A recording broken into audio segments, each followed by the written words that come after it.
Ang isa sa mga kinatutuwa ko sa mga rally na pinupuntahan namin ay nakikita ko mismo yung mga sumusuporta sa atin sa alyansa. Sila ay tunay na mga tao, tunay na Pinoy. Hindi lang ito mga keyboard warrior o troll, mga totoong tao po sila.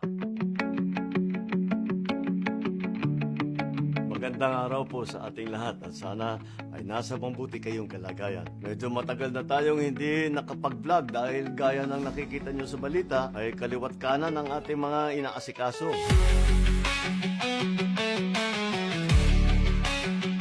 Ganyan po talaga ang buhay lingkod bayan at sanay na tayo naman dyan. Minsan, parang kulang pa nga ang isang araw para pagkasahin lahat ng gusto kong tapusin. Pero kapag nakikita naman natin ang resulta, pag nakikita naman natin ang ginhawa na dala ng mga programa, talagang sulit ang anumang puyat o pagod.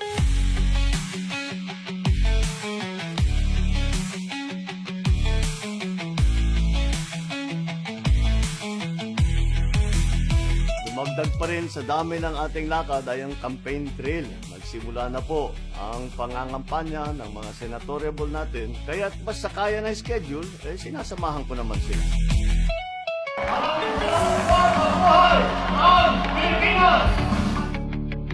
Pagka yung kampanya, masaya lagi, maraming tao at marami akong nakakausap. Yan ang siguro sa pinakamaganda sa campaign trail. At hindi lamang pagkakampanya, kundi yung pagkakausap sa tao para malaman kung sila ba ay maayos ang kalagayan, kung ano bang kailangan nila, lahat yan. Yun ang namimiss ko ngayon.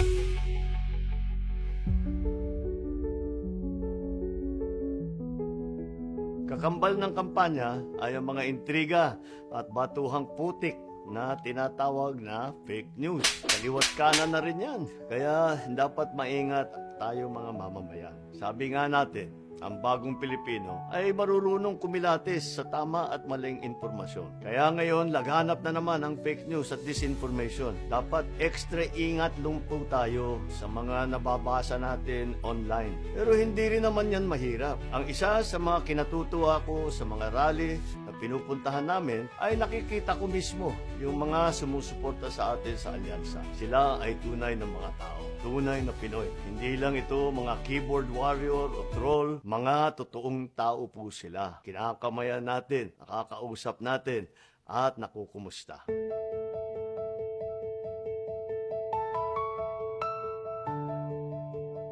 Isa pang hindi nila pwedeng i-fake ay ang mga tunay na testimonya mismo ng ating mga kababayan tungkol sa mga proyekto at programa ng pamahalaan. Sa ating pag-iikot, nakakataba po ng puso na marinig ang kanilang pasasalamat sa pamahalaan, ang kanilang tiwala sa serbisyo na binibigay natin. Nakikita natin ang ginhawa na nararamdaman. Kaya naman ay talagang kinakailangan na mas madali pa nating ipagpatuloy ang ating nasimulan. Ang katotohanan ay kampanya man o hindi, ang fake news ay laging nandyan. Kampanya man o hindi, walang pipigil sa pagseserbisyo ng ating pamahalaan. Lalo pang patitibayin ang nasimulan. Lalo pang paigtingin ang pagpapaganda ng ating bayan. Dahil ang pinakamahalagang alyansa na kailangang alaga ay ang alyansa ng pamahalaan at ng taong bayan. Na tumibay ang paniniwala ng Pilipino na mayroon silang maaasahan at matatakbuhang pamahalaan. Na maramdaman ng ating mga kababayan,